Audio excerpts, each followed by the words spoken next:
Very good evening to you. It's Friday night, just gone 7 o'clock, and you are tuned to the Friday night football pitch with myself, and as always, Cameron McDonald, Dennis Newell, my co-host, and joined tonight by special guest Paul Shanks of Clyde FC Media. We might mention Clyde and referees tonight. Stay tuned. We're going to try and have our first highlights package as well. While we're talking, and we'll also be looking back at all the football over the past week. Rangers last night at Manchester, Celtic the night before in Glasgow. Obviously Scottish Cup fixtures at the weekend. Look ahead to this week's fixtures, and as I say, we might well be mentioning referees as well. I'm going to say it as well. I'm going to just piss Dennis off early in the show. Everybody's seen the flag. Everybody knows my allegiance. It is the championship weekends this week in American football. Washington Commanders travel to Philadelphia Eagles on Sunday at 8 o'clock at night. Nobody thought would be there. Probably nobody watching this particularly cares that we're there. I know neither of you two do. And there's a small matter of Kansas City Chiefs hosting Buffalo Bills as well. Dennis, thoughts on American football? Well, I did make a conscious effort last week because I can never remember what the team is, but eventually I was brainwashed because I'm looking at that banner every week. And I think there was a live game on. Yep. And I put it in record, and I must admit, I've not looked at it. But I'll dip my toe into the water with it and have a look, because I'm interested. I know nothing about it, Cammy. It's just ignorance rather than being negative about it. I just don't know anything about the game. But I did record it with a view that if I got half an hour, I would look into it. But it's still recorded, and I nearly put it on there while you were chatting about it. But there you go. That was it. No, so, yeah. How did that game go? It saved me going right through the whole. You watched it, Dennis. What I will say, you see the highlights. The highlights are on YouTube, so that gives you a condensed version of most games. So that's probably give you 15 minutes of the highlights, all the important plays, and surprisingly, and genuinely, I do mean surprisingly, Washington Commanders, as I say, they've got to the semi-finals. This is the equivalent of Dundee from last season getting to the semi-finals of the Champions League. Without a word of a lie, Washington Commanders last year won 4 games and they lost 13.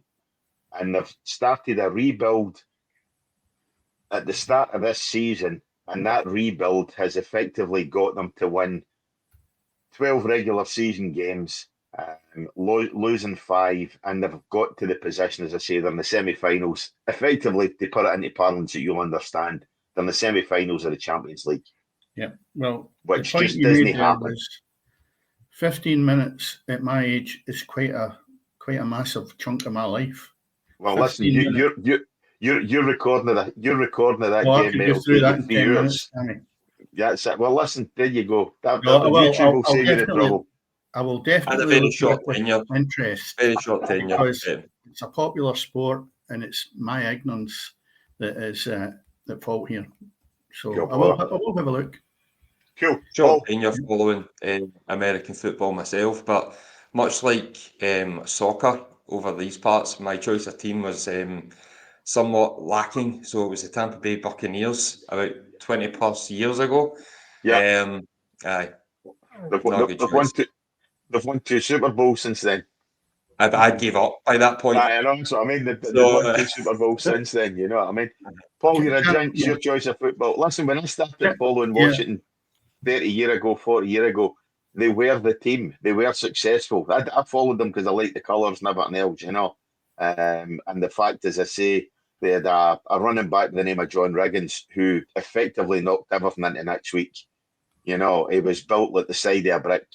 Well, not like many brick houses today, because there's not much of them still standing after today. But as I say, he's built like the side of a brick shit house, knocked everything down in his way, and he was absolutely awesome.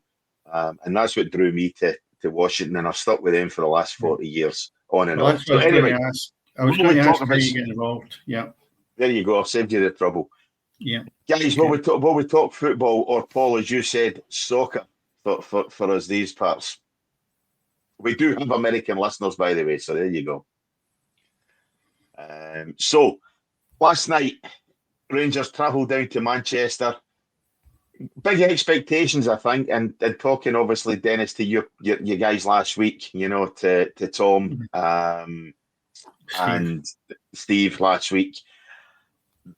Tom definitely was a bit apprehensive about Rangers going down to Manchester, purely and simply for what they could do on the field. And Rangers ran them close last night. I think probably Manchester United on chances just edged the game anyway. But Rangers got a late equaliser, couldn't hold out, and Bruno Fernandes, who was mentioned quite probably lambasted a wee bit last week by us all, but he stepped up with the winner. Well, I've always liked him, and I never had my tuppence worth in him last week. The one that Tom mentioned was Maguire. Yeah. And of course, it shows up in the second half. He misses an easy chance for a header, which a centre-half should have just tore the net out with it. And he lets Dessers make a fool of him by not getting close to him. Dessers does well, I must admit. But taking Maguire out of the picture against, again, a Manchester United side that I'm having trouble actually getting my head round. 3/4 of that team being decent enough for the Premier League, never mind Man United.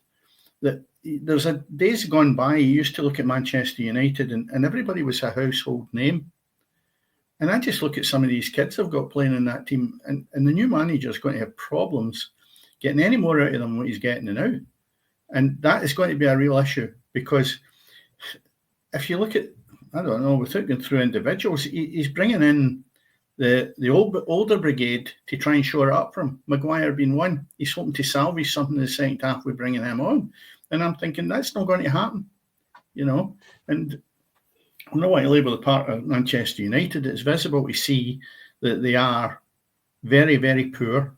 I said it last week, up to 80 minutes against Southampton, it was the poorest I'd ever seen a Manchester United team.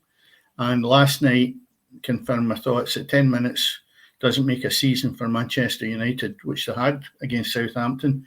And you know what? I'm delighted for Rangers to a point.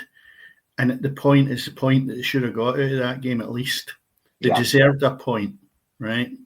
And I really felt for them last night that they didn't at least get something out of it, because Manchester United didn't deserve anything out of it.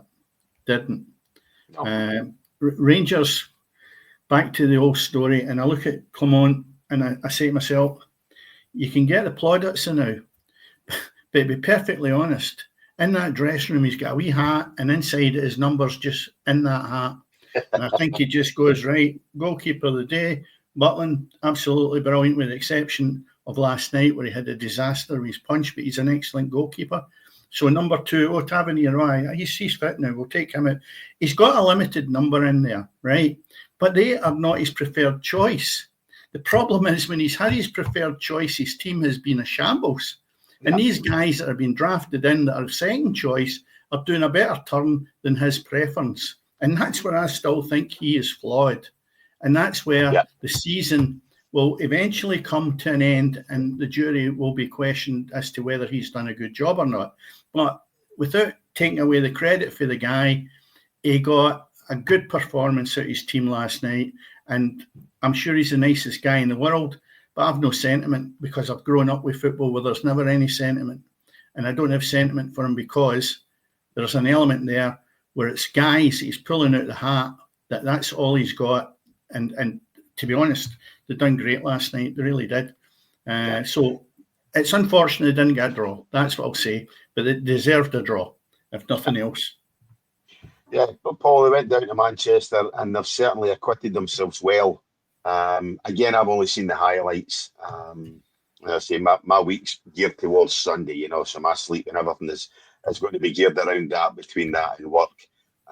But as I say, for the highlights, Manchester United seem to have the more clear-cut chances. Certainly, Butland's had a howler with the punch for the corner. But what's your thoughts? Did Rangers do enough to earn a point last night? So, and I think probably to kind of build upon what Dennis was saying about Manchester United right now. That Manchester United squad struggled to put a Rangers squad aside that finished the game with a number of players that Clyde played in the Challenge Cup this season. Yeah. In the Rangers B team. Yeah. Now, that's not to belittle some of those players who are going to be talented youngsters, but they've obviously not had a lot of game time until recently. But that was maybe not a ramshackle of a Rangers team. That's maybe a bit harsh. But as you said, Dennis, they're just picking names out of a hat to fill positions at the moment with the injury list they've got. And on paper, still, that Manchester United side should have enough about them to see off Rangers comfortably, to see off any Scottish team, generally speaking, comfortably. But you look at Man U, their best and steadiest defender is a 37 or 38-year-old Johnny Evans.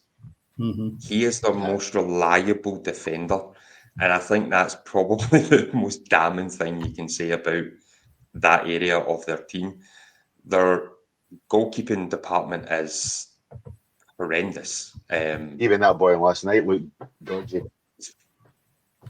You're choosing the lesser of two evils in that front, really. Yeah. Going forward, they've got enough.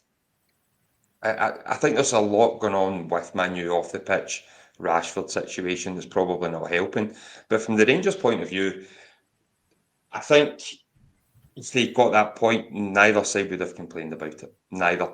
They gave a good account of themselves. Yes, Man U had slightly more clear-cut chances. Rangers could have been 1-0 up in the opening 5 minutes. If that's going to just taking a shot rather than, I think what he was trying to do, if he was rounding the keeper or just pull the trigger, catch him out early. It's a Man U keeper anyway. It's going to go right through him, regardless of how you hit it. So just put the ball on target. So they'll be frustrated this morning when they were travelling back up. Very, very frustrated. But they're still in a good enough place with one game to go to get to the knockout stages. Yeah, still leaves them in a position where they've got the playoff place anyway. And obviously we know, looking at the other side of Glasgow, where there's half a dozen wheelie bins, etc., still travelling through the air. Celtic did enough to see off Young Boys. As I say, Celtic v Young Boys, is it a game of football, is it a court case, who knows, but at the end of the day, Celtic certainly did enough. That was the joke that was doing the rounds on social and whatnot, but Dennis, you having flashes there. The lights have flashed twice. I'm just going to maybe get a power surge with that American. Right. That was American football. That's exactly. I thought it was my joke. You were turning the lights out there. Yeah. No, as I say, it's Celtic did enough, to ensure themselves of the playoff spot, to progress in the Champions League. It wasn't by any manner of means a convincing result, in that there's word coming out of Celtic Park that Kyogo's leaving Celtic Park very shortly. Hopefully be able to read a line wherever he moves a wee bit better than he can at Celtic Park, because to me that was an abysmal performance. You get a striker looking along the line, and the amount of times he was caught offside was an embarrassment as far as I'm concerned, Dennis. Well, first of all, I thought that Celtic made a meal in the first half, really, because they looked quite sloppy and amateurish, and without going into the Rangers result, because that's what in Scotland everything's compared against, especially in the West.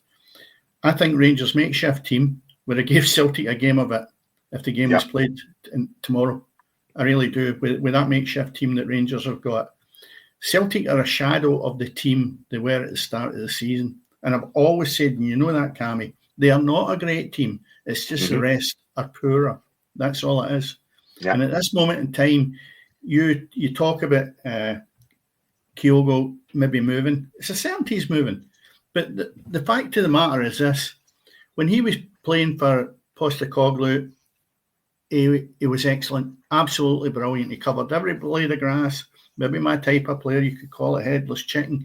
But he popped up everywhere. He made defenders' life very, very difficult. Brendan Rodgers comes in. Shadow of the player. Now, if he thinks that Ada is going to be the centre forward for Celtic, because it doesn't look as if he's got another centre forward in there. He's kidding himself on, and he should really have a look at why he's not got one of the best centre forwards that Celtic have had in a long number of years staying at the club. And I look at the manager at this and I say, why is he want to leave the club? Why? There was never a boy that looked happier than anybody I remember for years going to Parkhead when he was scoring last year or the year before for fun. What's happened to him? You don't get fed up. He's got Japanese friends running about him in the club. It's not as if he's, the place is alien. He's settled in there. Now, I don't know the ins and outs of it, but you know where I'm putting that? I'm putting it in the doorstep of the manager that has not managed him well enough. And to be honest, if he was sitting here and the other screen was filled with him, I really would put him to the task as to why, as I repeat, one of the best centre forwards Celtic's had in a number of years, he is just sort of if he wants to go, he can go. He asked me a couple of months ago about going, I'm like, that's not good enough. Mm-hmm. Especially when you've not got a replacement that is better than him, because Ida or whatever you want to call him is nothing. He's not any better than Dessers or Egeman over at Ibrox. Not. And it looked as if he had got the result for Celtic the other night. It was a poor finish with a 1-on-1 with the goalkeeper. I know the defender was close to him, but he should have done a better job of that. And what happens is he gets the bounce off the goalkeeper and the defender taps in. Celtic gets somewhere with that. That, to me, is not the qualities of a good finisher. It should have been dinked over the goalkeeper or certainly away from him. And Celtic are in trouble if they're going to rely on that single centre forward to be getting them through the rest of the season. And maybe it's blasé. They think, they've done enough now. But when you look at the games against the likes of Dundee recently, Celtic could maybe end up getting their fingers burnt with this if they don't manage it properly. Yeah. But the overall result against Young Boys for the first half was poor watching. I enjoyed the Rangers game better last night because I just felt the teams, believe it or not, looked more evenly matched. Young Boys should have been put to bed after 20 minutes. Instead of that, Kyogo had 3 goals that were disallowed and a penalty missed. That to me is not acceptable at that level of football when you've got young boys who are really poor. And I don't know, is it a Scottish thing? Our Scottish national team seems to have problems when we play against the likes of San Marinos and Gibraltars and all that. So maybe it's a Scottish thing. I don't know. Yeah. Maybe that's me rabbiting on too much about the result, but it done the job. And that's the same with Rangers. The exception is they didn't get anything out of the game. Yeah. So I mean, Paul, Celtic have just done enough on Wednesday night. As I say, it was far from a convincing result. As I say, the performance certainly probably offered more, I think, than just a 1-goal margin of victory.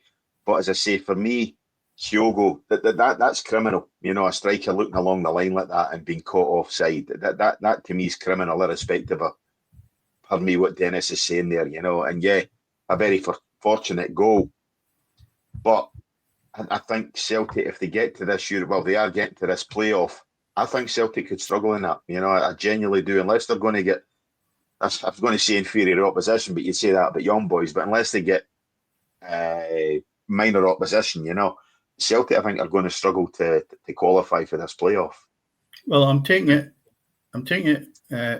Maeda, he's going to be missing because he's sending off.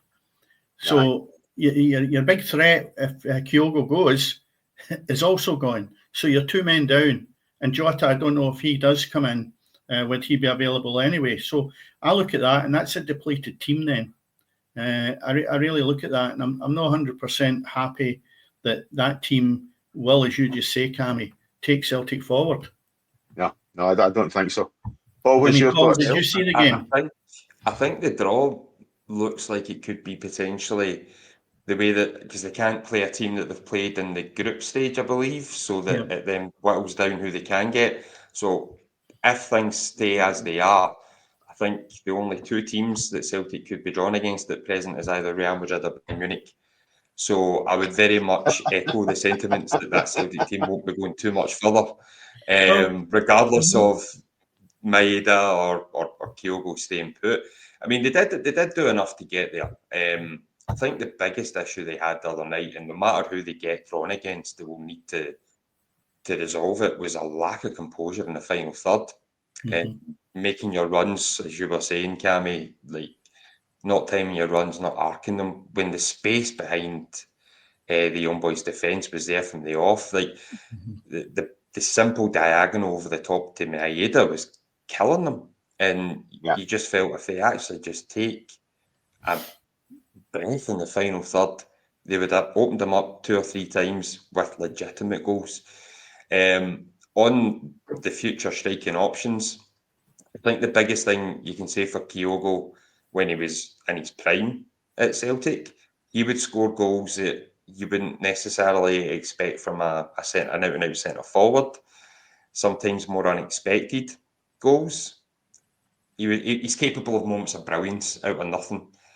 Adam Idah will score goals you will fully expect any run-of-the-mill striker to put in the back of the net. And when you are at any level of European football, you want to progress, whether it's Conference League, Europa League or Champions League, you need that wee bit extra up top. It's what's defined Rangers over the years when they reached UEFA Cup finals and the Europa League final a few years ago. They just had that wee bit extra up top against other teams to make it count when it mattered. I just don't think Celtic have that in abundance at all at the moment. No, I do believe, though, that you just mentioned 2 teams, Real Madrid and Bayern Munich. I think every Celtic supporter would be delighted with one of their ties, because I'm assuming it'll be a home and away, right?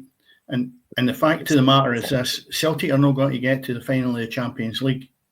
So if you're going to go out with a blaze of glory, with a really good team that potentially can win that tournament.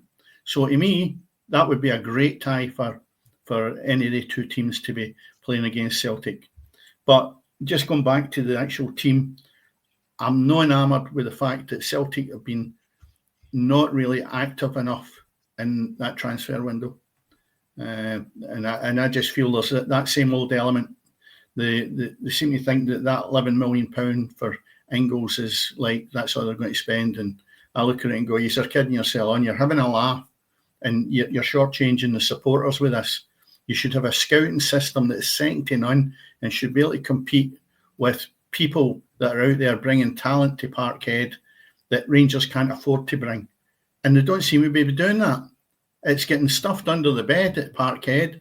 And because Rangers are poor, they're looking over their shoulder and saying, well, how good are they? That's all we need to match. And I don't think that's acceptable, especially, again, I'll go back to Kyogo, if he is, and I think he will be, leaving. I think it's a right bad move for the club to be losing a centre forward of his stature.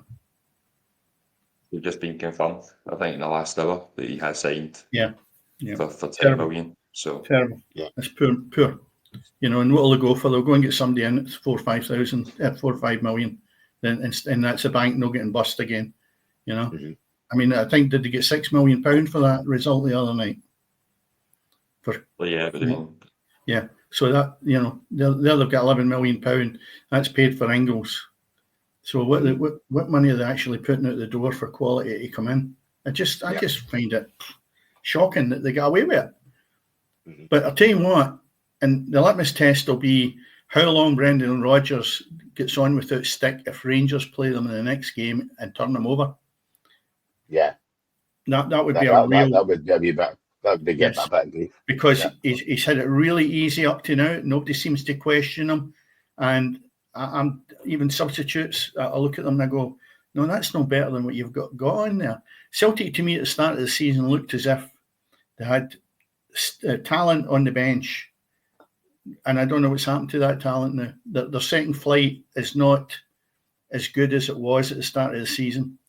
And they just have drifted away from the level they're at. But the Rangers, if I was a Rangers supporter, I'd be quite optimistic at this moment in time.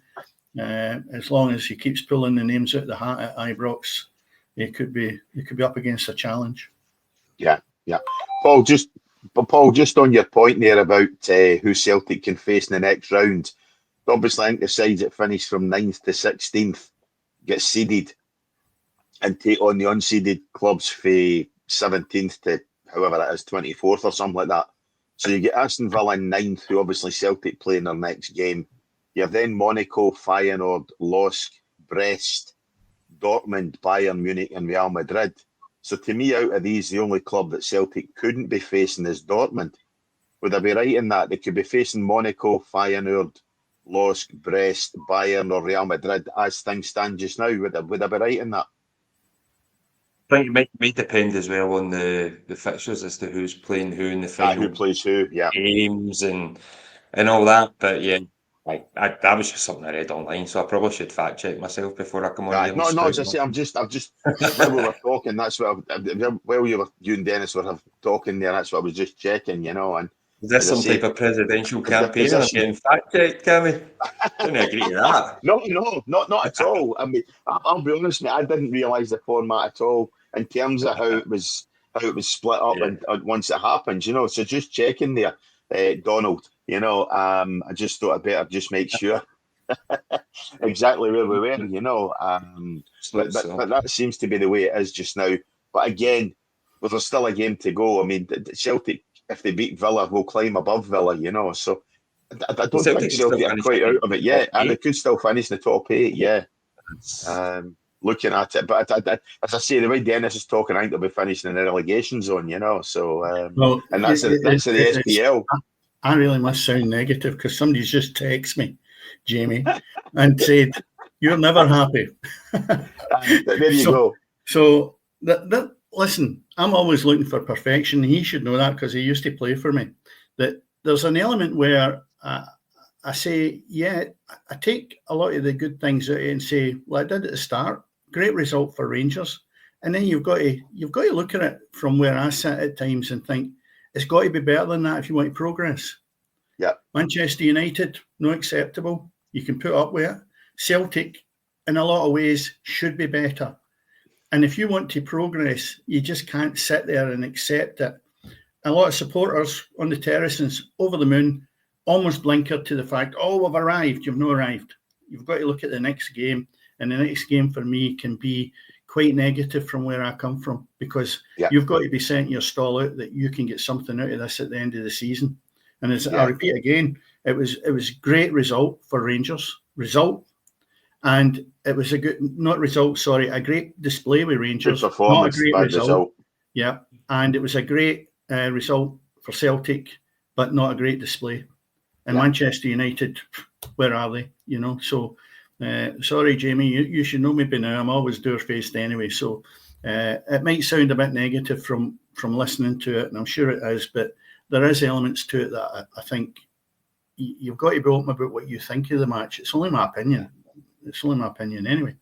So, no, we'll just wait and see. The Rangers game will be a good one, the next game, because they're almost neck and neck with this team from Belgium, who won 2-1 yesterday. They're sitting actually third in the Belgian league. And for the last half dozen games, they've won their last 4 matches in both the Europa League and the Belgian league. So I tell you what, that's going to be a real good tie. I think it'll be tight and probably more entertaining than the Manchester United match is, because there's a bit there to play for. I don't think that's going to make much difference in the league. They're both sitting in the same points, I think. But at the same time, it'll be a good match next week. Yeah, indeed. So before we leave the Champions League, guys, Manchester City, what the heck is going on with Manchester City in Europe? 2-0 up and seemingly cruising away in Paris. End up losing 4-2, and it could have been 6, for by a couple of offside goals as well, Manchester City humiliated, embarrassed, and they are really letting down the English sides when it comes to the Champions League. They don't look as though they're qualifying through to the next round, and as previous champions of the event or the competition. What more can you say, Paul? Nobody was surprised that Man City blew a 2-goal lead whilst in the second half, deep into the second half. I don't think anybody was surprised. I went to the Man City Everton game on Boxing Day. It was a wee present for my son, so he's a Man City fan as well as Clyde, but I, again, choose bad football teams. I like Everton for my team down south. And I was surrounded by Man City fans. I was even frustrated at the way they were playing. And I wanted them to lose that day. Yeah. They basically, all they had was Phil Foden. The team was so disjointed, so lethargic, lackadaisical. Like there was no get up and go anywhere in the pitch apart from one player. And this has all seemed to have stemmed from obviously the Rodri injury, but it really shouldn't be because my God, they should have Talent abundance. two starting 11s. They could win a Premier League near enough. So how is the drop off so bad? The goals they concede are just, again, coming from a Clyde fan, this is quite cheap, shambolic, utterly shambolic. And they've got world class, supposedly, centre halves and fullbacks in that squad, and they are chucking them in for the opposition at times. Mm-hmm. Ederson looks the shadow of a goalkeeper that he was 3 or 4 years ago. I don't know how they haven't looked to source a permanent replacement for him. The list of issues that they have now go way beyond just Rodri being missing, way beyond it. And they've brought in is it Uzbekistani? Is it Kazakh? I can't remember. Fullback or defender for about 30 mil, 40 mil. And the Egyptian from the Bundesliga. They're going to make a significant difference. I'm not convinced. I'm really not convinced. I think the engine room. Yeah, I think the engine room is where they are done. Their midfield, Gundogan, he was a great player, but I think he's nothing more than a bit part player now. Kovacic, again, it's much like for like. I mean, there's no pace. Where's your ball carriers now? Even De Bruyne, 34. Yeah. Great player in his day, but is he a regular starter now for a club at that level? I'm not sure he is. They're in deep, deep trouble. I think they need to win with goals and then hope that 2 results go their way as well, or they are out. And they don't deserve to go through, quite frankly. They really don't. No, Dennis, Pep Guardiola has rightly taken a lot of plaudits for his managerial career, Barcelona, Bayern, and obviously Manchester City. The one thing about Sir Alex at Manchester United was he was continually rebuilding and rebuilding. You know, he could decimate a squad and then bring players in and he would rebuild and they would still be a success. Guardiola has never done that at a club. He's shipped himself out before that's been necessary at Barca, at Bayern, and Manchester City, as Paul says, are an absolute shadow of the side they were last season. And he's right. There's players there who look old, who look disinterested. I'll be honest, that the other night there, the goalkeeper went down for one, and I think he bounced back up off the deck. I've got half the flair quicker than that.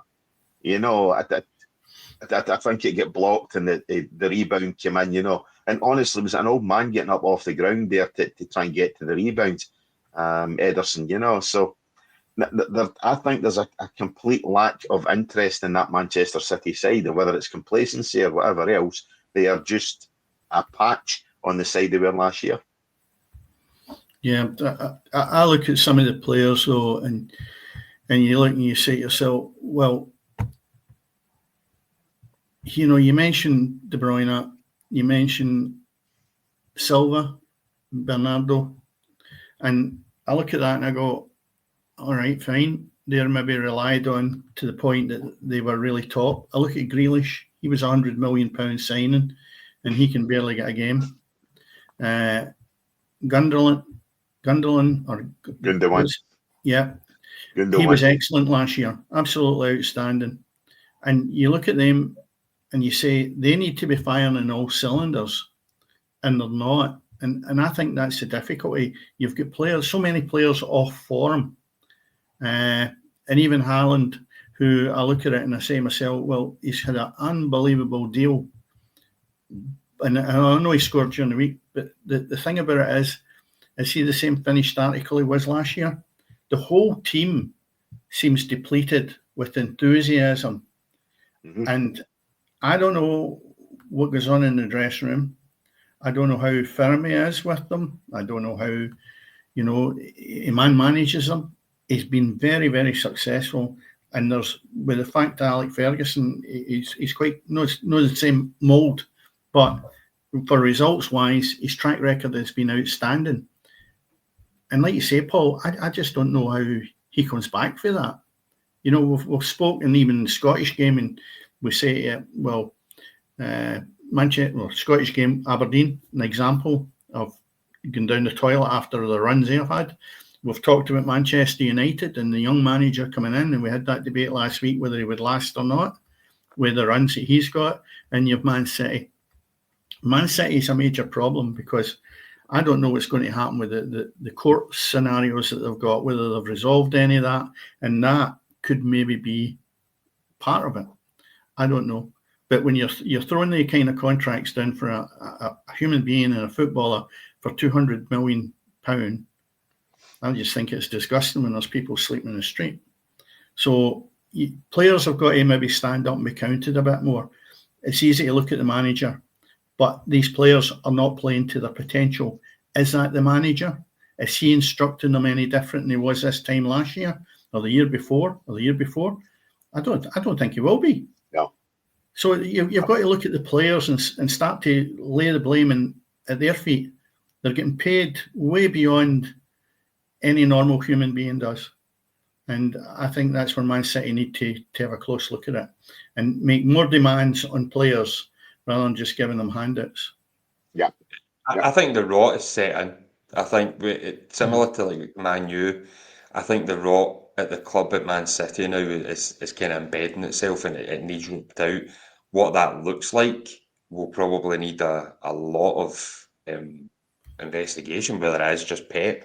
As you say, the players, they need to take responsibility for the performance first and foremost. The manager can only do so much, but there very much appears to be that kind of rot now that needs ripped out, and so that they can take themselves forward. I don't think Pep's the man for it. I really don't. But, the days are ruling not so much by fear, but by having a strong authority over these players. That doesn't happen anymore because a player will fall out with you, and it could be Kyogo, as we talked about, just takes it off, doesn't perform, doesn't work his socks off the way he was, and can go somewhere else, probably in more money, right? Every one of the Manchester City players can go and probably be earning more money. So it's not like normal human beings actually get laid off in their work and they're panicking because they've got their mortgage to pay or their car or whatever else. These guys, there's no, what would you say, feelings towards the manager the way there used to be. There was an element of respect to that authority part of it. And there was an aura with most of the managers that come in that Pet's got. But again, it's back to, if you don't feel it working today, then you get away with it. You don't have to, yeah. You just need to look at Rashford over at Manchester United. He's sitting up in that stand yesterday. And I'm saying to myself, why is he not out there terrorising that Rangers defence? And it's beyond me. And I think the clubs are only to blame themselves with the amount of money they splash out.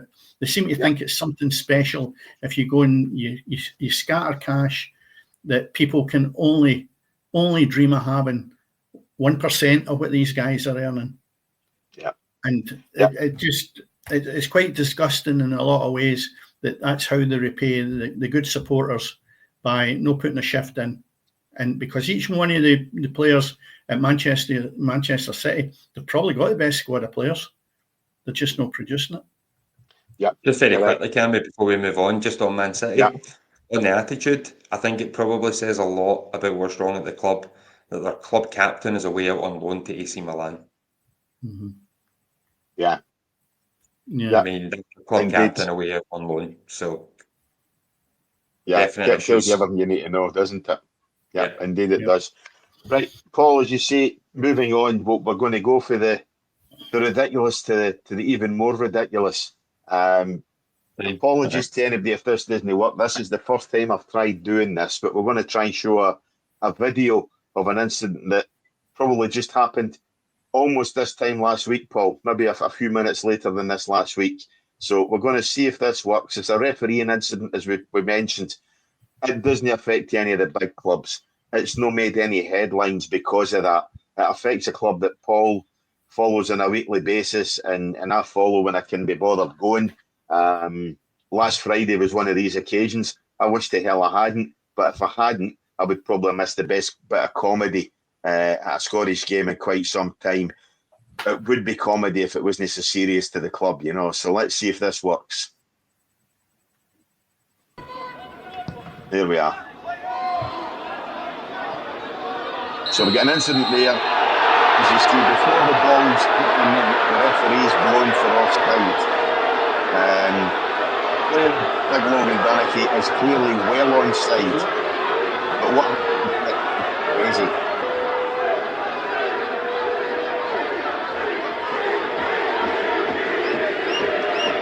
The referee's gone over to his linesman to consult with him. The linesman has not flagged for offside. So the referee's consult with the linesman. His thoughts on it are, hang on a minute, that big bad manager said a few bad words to me. They booked the manager for protesting an appalling decision, absolutely dreadful.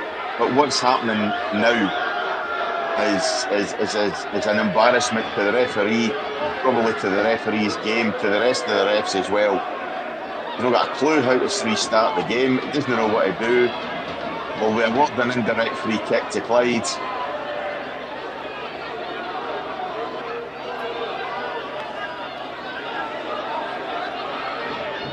No, we'll just let's play on.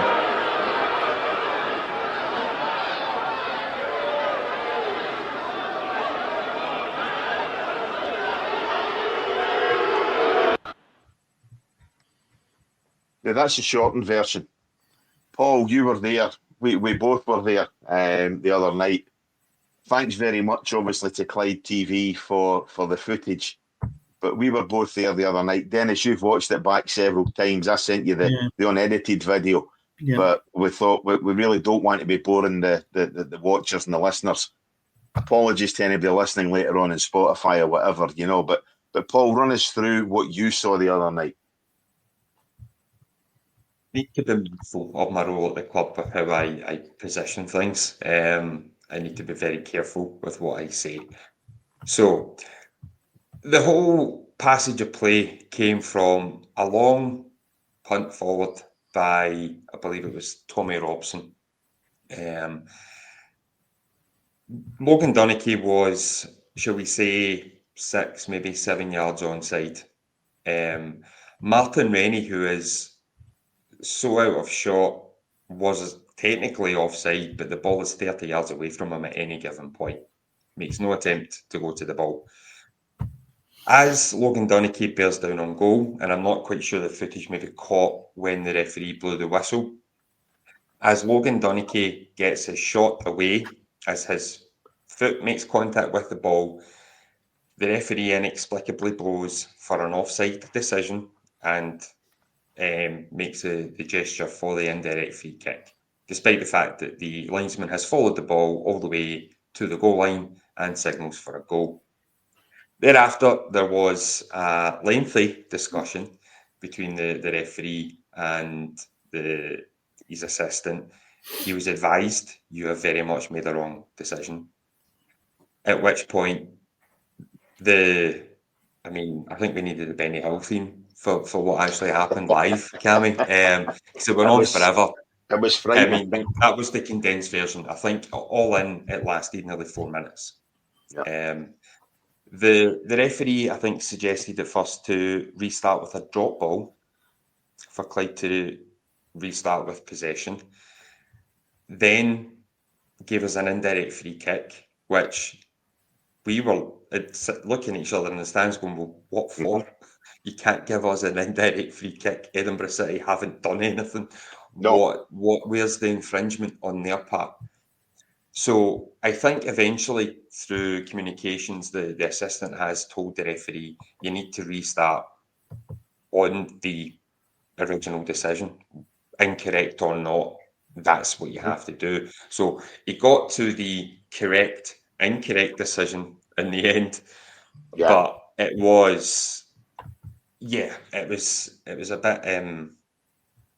shambolic. It can only be the word for it. It was shambolic. Nobody had a clue what was going on, and sadly, those with less of a clue were officiating the game. Yeah. Dennis, obviously, I spoke to you about it, and it's, we talked about it before. I'd sent you obviously the lengthier video than that, but thanks to Paul, as I say, for the edited version. Otherwise, we'd still be here watching it, But as I say, you and I had spoke about it, and my reading of the situation almost was that the referee had been in discussions with the Edinburgh City captain, players or whatever, to almost try to get them to accept the fact that, look, I need to let Clyde score here, and that was, to me, and there's absolutely no way Edinburgh City, and no way I think any of us, Paul, sitting in the stands would expect them to allow Clyde to score. But similar to what Arsenal and, we've seen in other games previously, cup ties, etc., where a ball doesn't go out of play, or there's an incident there, and the throw-in's taken to the right, that kind of thing, where the referees insist almost that the opposition scores. That's, to me, where it looked like, and then, as Paul says, it looked as if they tried to start the game with an indirect free kick to Clyde, because you see actually just for the footage that Edinburgh City line up almost to a man with a 12-man, an 11-man wall or a 10-man wall with a keeper behind it, It was just an absolute embarrassment to all of us sitting there.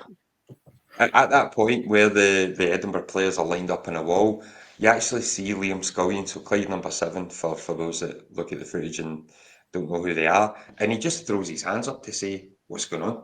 Yeah. He literally just goes, what's happening here? Why? What? And that just summed up the whole passage of non-play. And I want to make this clear as well, right? Edinburgh City deserve to win that football match, right? 100%, yeah, 100%. Nobody's denying that. Best team from first to last. Absolutely no question they were the better team on the night. But with 20 minutes to go and you've scored a legitimate goal, football's a weird old game. You've got 20 minutes, and we had a pretty good, and still do have a really good home record. That was only our second defeat at home this season. We've got points for games this season that we haven't deserved, and I wouldn't have put it past us to sneak something in those 20 minutes. So it could have changed the game, as unlikely as it probably would have been based on what we had seen the previous 69 minutes. Yeah. Dennis, obviously you've seen it. Yeah, what's your thoughts? I'm still confused with it all, because the linesman doesn't help his referee whatsoever. So my whole confusion is, what is the referee refereeing? Listen, he could make other judgments that are clinical and decisive, and that's my whole argument with this. No whether he's offside, no whether he's a goal, no whether it's a free kick, nothing. My whole argument with this is he doesn't know any of these things. No. Because he's not made a decision, and the big guy that's over on the line hasn't helped him out. So the incompetence overall of not being in control of the match, no matter what decision you decide you make, has not been given. He's all over the place with it. Now, I know you've not mentioned the guy, but I'll tell you who the match officials were. George Calder, assistant referee Ross Anderson, and assistant referee 2, Ian Hart. So George Calder, I'm sorry, my days as a junior, never seen anything like that. Never mind a senior game, no matter what division it is. And I think there'll be somebody in the stand watching it. And really, they need to go back to the training school and have a good look. An observer there. Yeah, they need to have a good look at themselves. Because you can't go out there with people paying to go and watch a football match, and you end up with a shambles of a referee who, it might just had an off day, the guy. Let's be honest about it. Everybody can have off days. And I would never, ever be a referee. But it just shows you the kind of errors that can be made. And maybe that's a sign that we do have good referees, because that's few and far between we see that kind of mess. So, he's messed up. we're a bit lucky he'll have held his hands up and be embarrassed, especially with it being a video, and hopefully he can take it for that rather than thinking, I've done a good job today, But as I say, linesman didn't help him. Yeah, just on that, Dennis, the referee did immediately after the game apologise. He was acutely aware at the point where he was trying to clear it up, albeit failing to do that. He had been made aware by his linesman that was an acutely incorrect decision. He should not have ruled out that goal.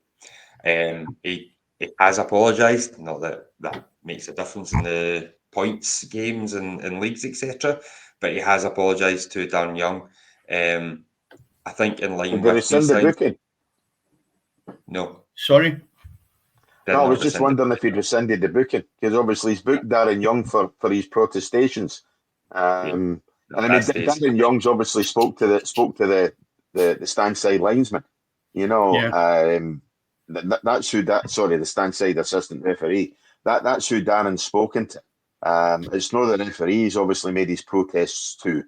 And that's maybe where the linesman hasn't helped him, Dennis, and as much as a linesman's turned around and says he's been a big bad boy here and he swore at me or he said a few bad words or whatever, Beyond that, I don't think there's much help the linesman can offer his referee other than to say, listen, pal, you've messed up here big style or worse to that effect.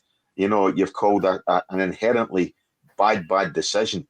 And then to tell him, you're trying to start the game, you can't start the game like that. You're basically going to have to get back and hold your hands up here and restart the game as an offside. Paul? They're mic'd up at that level as well. They can still communicate. So what? Possibly the linesman should have been saying to him, onside, play on, onside. But which time? He's blown his whistle. He's blown his whistle by that time. That's the problem. But even before he gets to that point, because when you look at the footage as well, the referee is looking away. He's looking away. He's looking at the linesman. Short of having a spare pair of eyes at literally the back of his head, he could never make the call. It's literally Saturday morning boys football here with the referees making every offside call. Which he shouldn't be. Yeah.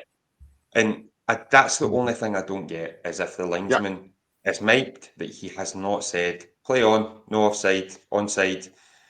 And for him to then overrule that still is where there's real issues. We spoke about this before, and I highlighted it, and I still maintain it. You don't want VAR at the lower divisions because that would only get these guys out of jail.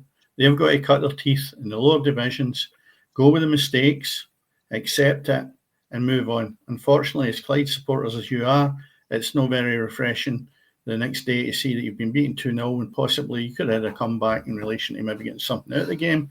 We'll never know. A shambles of a referee who just didn't seem to know where he was that particular Saturday after Friday night. Maybe that's what was wrong. He get his Fridays and his Saturdays mixed up for the match day. He didn't know where he was. To be honest, but it has. I think in line with the way they punish referees, it has been demoted this weekend to the Bowling. Right. So I think he's in charge of the Gretna match this weekend. I'm sure. I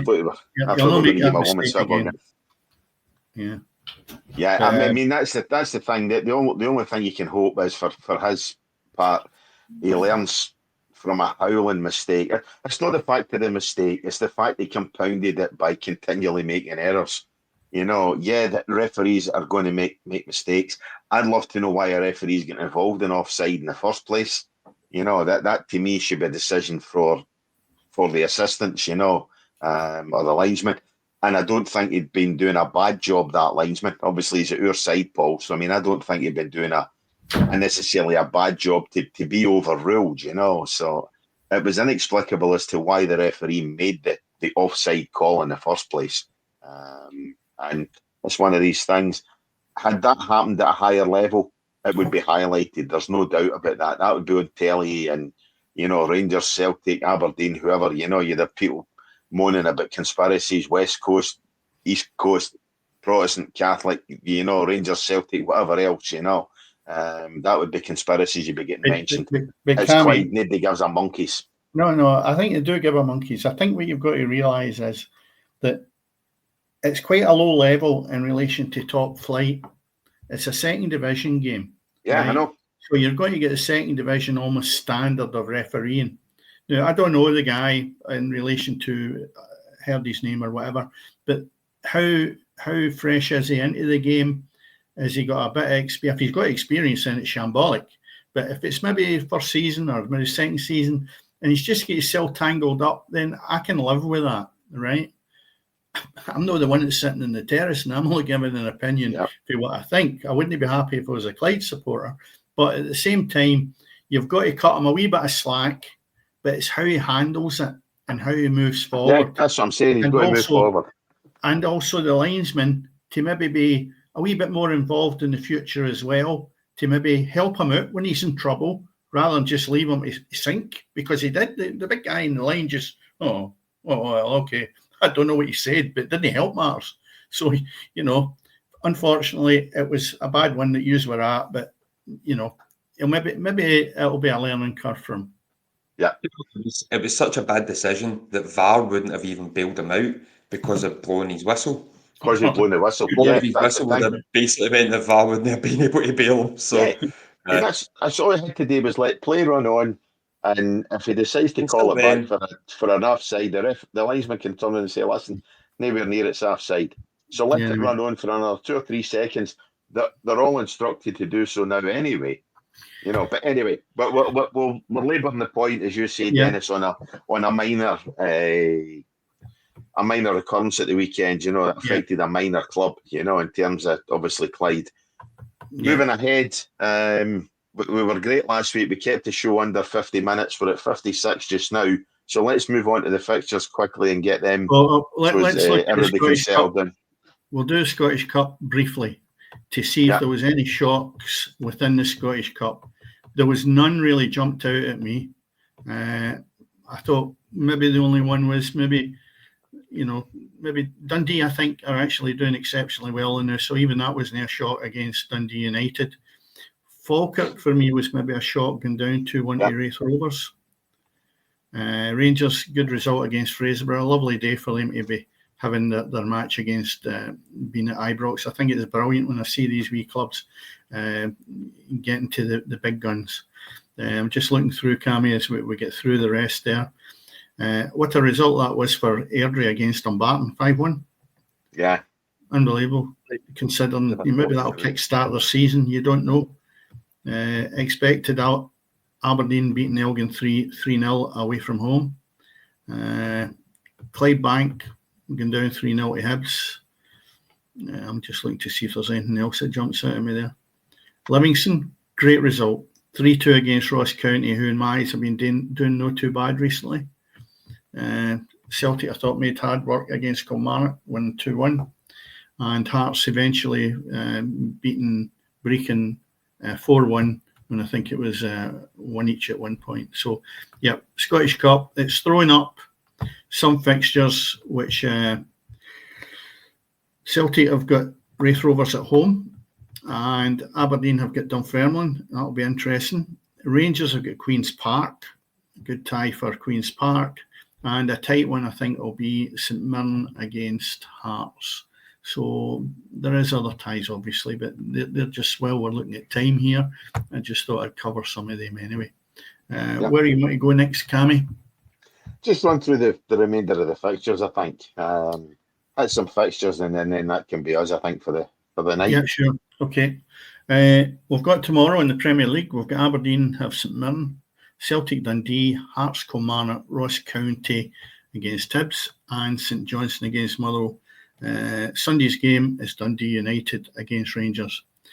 Cammy, Paul, what happens if Rangers don't turn up for this on Sunday? How much a banana skin is this in relation to, although I think I've gave them some praise, Rangers, how much of a banana skin could that be for them? Massive banana skin, because I think Dundee United will be looking to pull back for the cup. Yes, yeah. And simply put, Rangers will probably decide which team turns up by the flip of a coin, if not names out of a hat, whether or not they're going to perform to a standard enough to get anything in the game. And Dundee United are having a great campaign.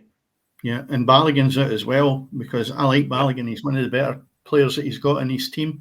and he just come back in again, and he's back out again. So, to me, that's a loss. Dalby, Dundee United have just extended his deal, I think. Yeah. To the end of the season, I think so. Celtic have got a tough tie.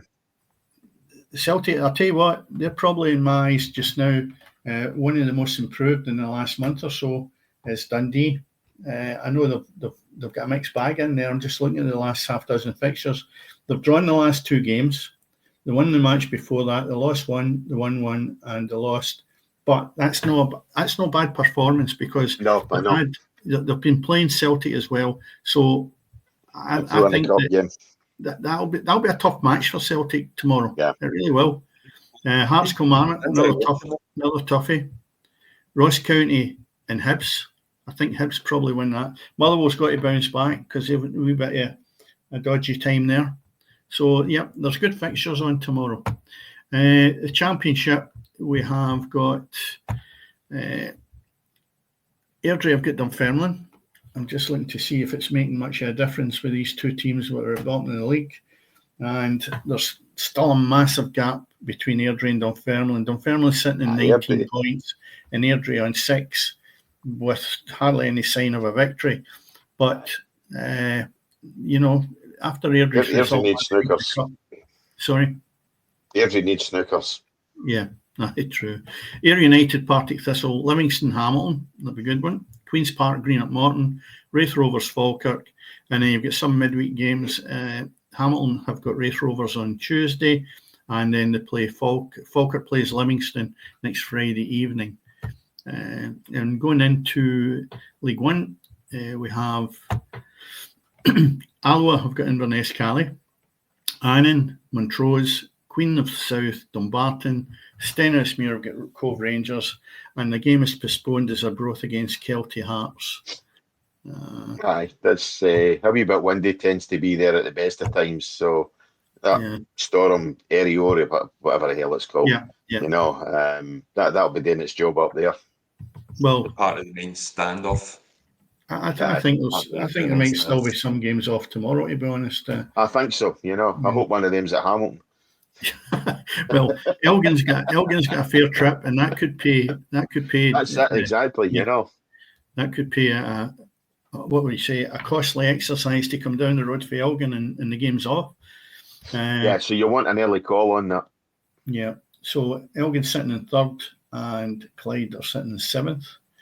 Your next tie is East Fife of Edinburgh City, Forfar, Stranraer, Spartans, Peterhead, Stirling Albion have got Bonnyrigg Rose, and then Tuesday you have Bonnyrigg Rose are playing Stranraer.